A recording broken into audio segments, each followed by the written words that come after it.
And looking at the list, it seems to me the first question and the third question are the most important ones, really the third more than the first even. So if you could give us a little sense of how this table looked at those questions. Thank you. I hope I do justice to this table. I think they're not real order, but we identified a few challenges. Certainly the poor graduation rates, and obviously with that goes disparities that you addressed as well. And then the other challenge was that of staff development. We found that there's a need for staff development at universities. And also to build capacity of universities to better understand the type of students they have. I think it's historical given where we come from, South Africa. It took a long time for universities to change their attitudes towards the changing student population. And we also found that, coupled with that is the fact that we have policies and regulations at universities that are really not relevant anymore. They may have been relevant many decades ago.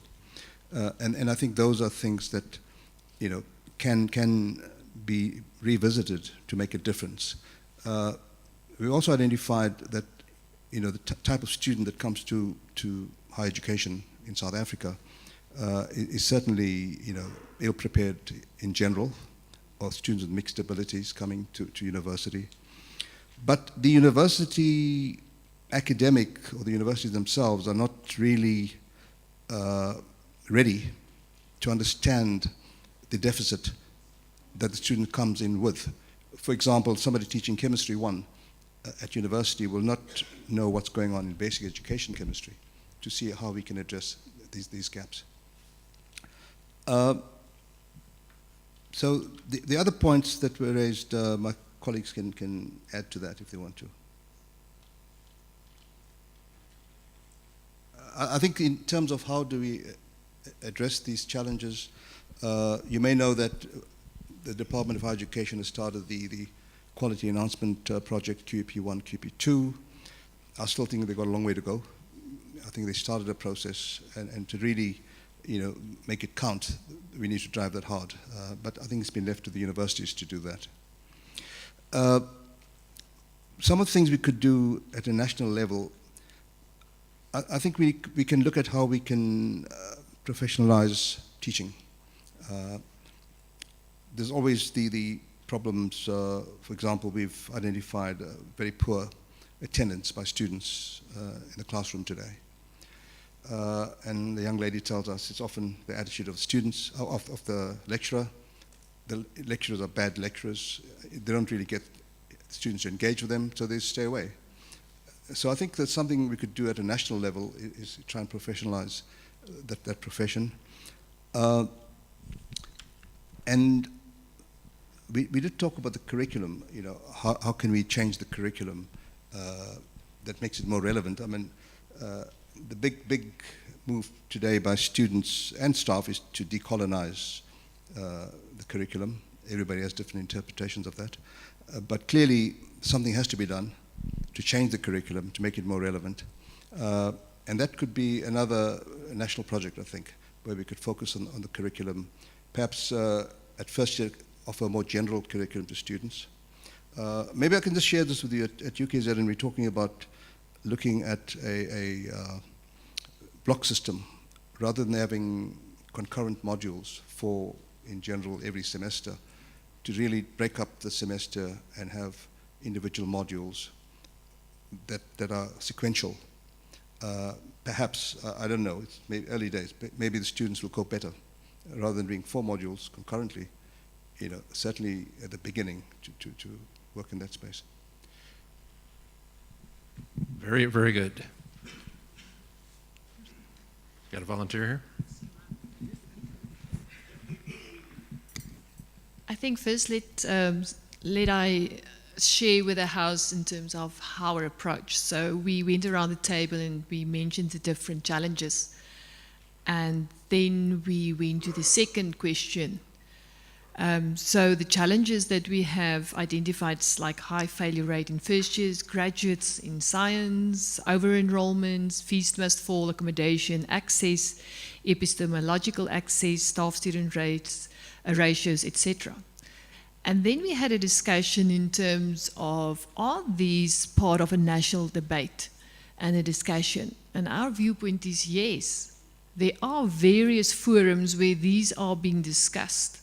Also, in terms of the reaction and the policy environment of the department and the ministry, there are funding initiatives that are being provided to curb some of these challenges. But our point of view was that either the impact is not visible at this moment, or it is too early to tell.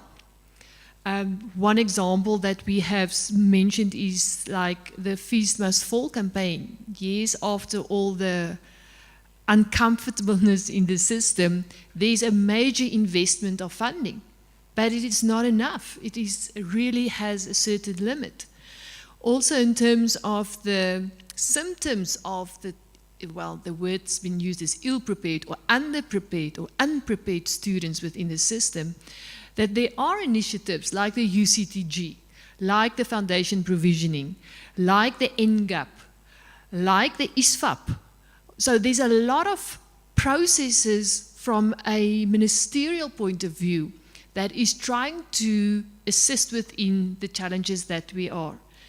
But our point is, and it came clear, is what action is the department taking specifically on the success rate of students? For instance, they've done the data analytics. They've analyzed the cohort of the different years. So we know exactly what is the profile of failure and success of our students. So the question is, what is the action we need to take now? And that is part of the national debate that we need to take forward.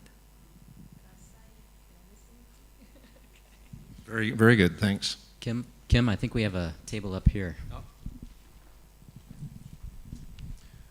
Hi, I'm Dani. I think what's interesting for me, if I look at our table, is context and how important context is. So our table is a table of SRC representatives, student representatives, and then advisors or student success staff members. And so the challenges that we spoke about, obviously are linked to what the first two tables have said, pass rate, success rate, and things like that. But we spoke about specifically the things that impact students on the ground. And so under socioeconomic challenges, the food security, the funding issue as a whole, accommodation challenges, which is a real big problem at the moment. We spoke about mental health and the stigma around mental health and how crippling that is for our students. And even though we are talking about these things on especially the campus that I work on, we find that there's a lot of pushback and people aren't really taking it that seriously. Then in terms of general advising and advising practices, establishing those, and I know that there is work being done in that space, there was some demand for students to also take ownership and to come to the fore and to say that this is what I need, this is how I need to engage, these are the challenges that I face. And then there was issues about transition, progression, and transformation, and those have been touched as well.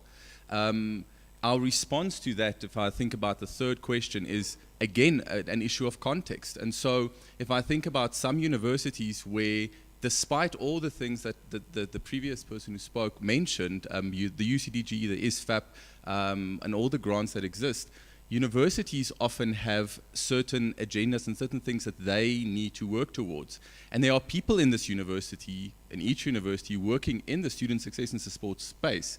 But if the overall demand or vision of that university is research intensive, we need to make money available for research to our staff members, if academics experience a lot of pressure to perform in a certain way, then what we find when we look from the student perspective is that sometimes they are not the priority. And I think that is a national priority. Make the students the priority. And I think that doesn't have to go against the research mandate. They can work together, but at the moment they're not.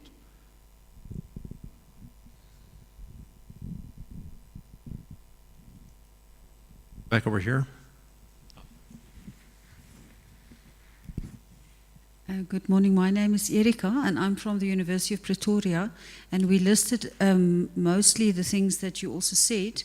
What we also highlighted is the importance of the first-year experience, and to make sure that students actually find their feet and are well-grounded during the first year for them to be able to continue afterwards. Prof. Henk also mentioned the importance of educating the community to realize that university is not the only place where people must study, that we should also look at movement between different levels of higher education, and also to ensure that, and I think it links up with the staff development that was mentioned, we need to change our way of looking at the student, and also then open up for the student the vision that they can be successful, that they can attain success. So taking all of these factors into consideration, and we also went around the table, we said we feel that it might boil down to something like articulation, and making sure that our articulation takes into consideration where the student is coming from. So it's transition from where they're coming from, which includes career development, knowing themselves, making an appropriate career choice, but linking up with a first-year experience, and then only looking at success in graduation, which could be at other kinds of institutions also, and not just universities. Is that what we said? Yes, thank you. Any other tables would like to report out? I think we had 3 others over here. Back here? Yeah.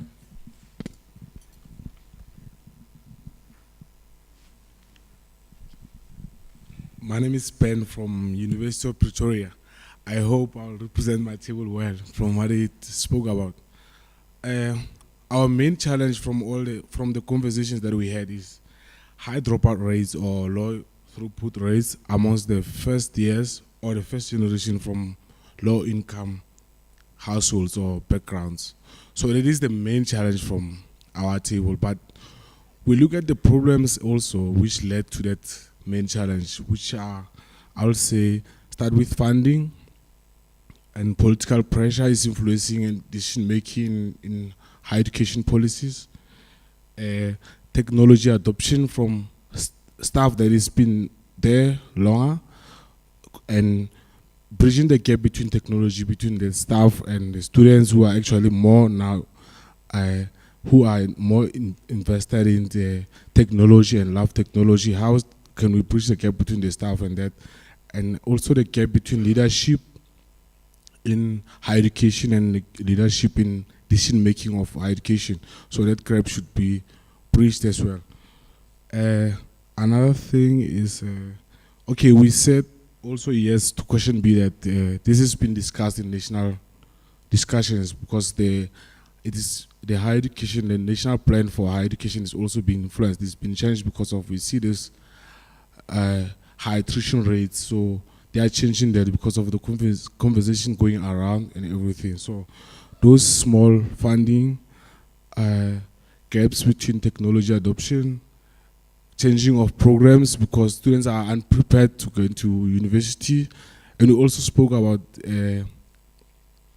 the primary education system, which is still not well. So they are not prepared for higher education because of the system also in primary and secondary education is not, the gap there is not being bridged, and they are not communicating well, so they are not actually linked together, and there's no systematic communication between leaders in higher education and leaders in primary education.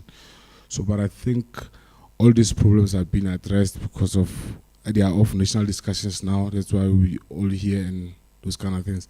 I don't know if somebody wants to add from my group. Do you want to add? The last part, we thought that there are, like someone else said, that there are examples of strategic partnerships on some of the issues we identified. some of the issues raised find themselves on the desk of ministers of, what's it now, DHET. And what we ended up agitating for is for these fora, in order to engender efficacy, to start knocking on the door saying, can we get some money for piloting? Piloting, for example, the one that we were focused on for the most part of our time together, is when are we going to see the data, look at it, that's already available, that says most students complete, not in minimum time, but in minimum time +1. That's adding an extra year to a degree.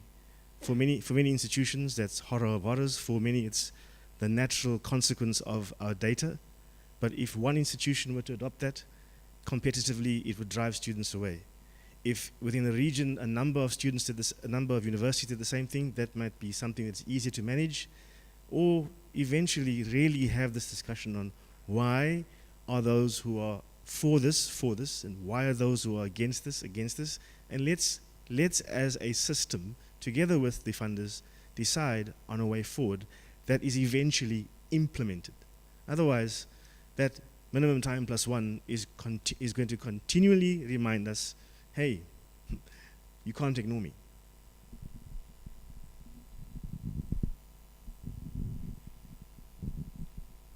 Anyone else, or should we move on to the? Oh, right here. Great.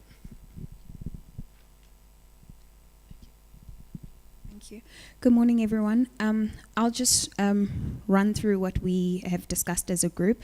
The challenges that we identified was obviously the fees, the issue of the fees, and then the underpreparedness of the student, making us ask the question, what is really happening in high schools, looking at the quality of the students that come through into university.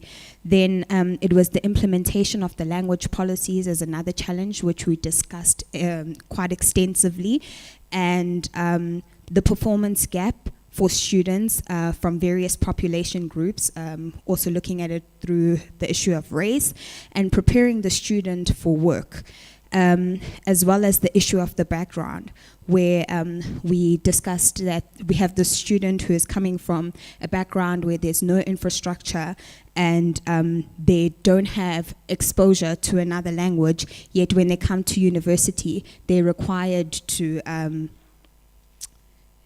deliver in what is foreign to them. So when we looked at all those challenges, we then saw that the assumption is that those students who can't even type, they don't have information. But we are wrong, because maybe it's just the challenge they have in implementing and bringing through what they're supposed to, yet they have the information. We then saw that one of the big things that we do is we focus on the student, yet maybe it's the university who is out of touch with the student, and it's the university that needs to adapt to the student.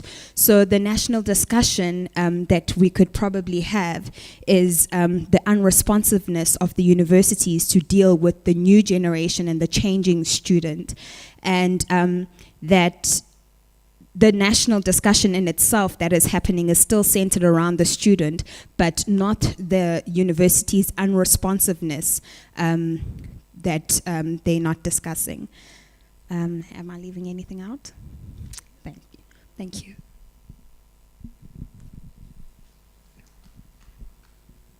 Yep.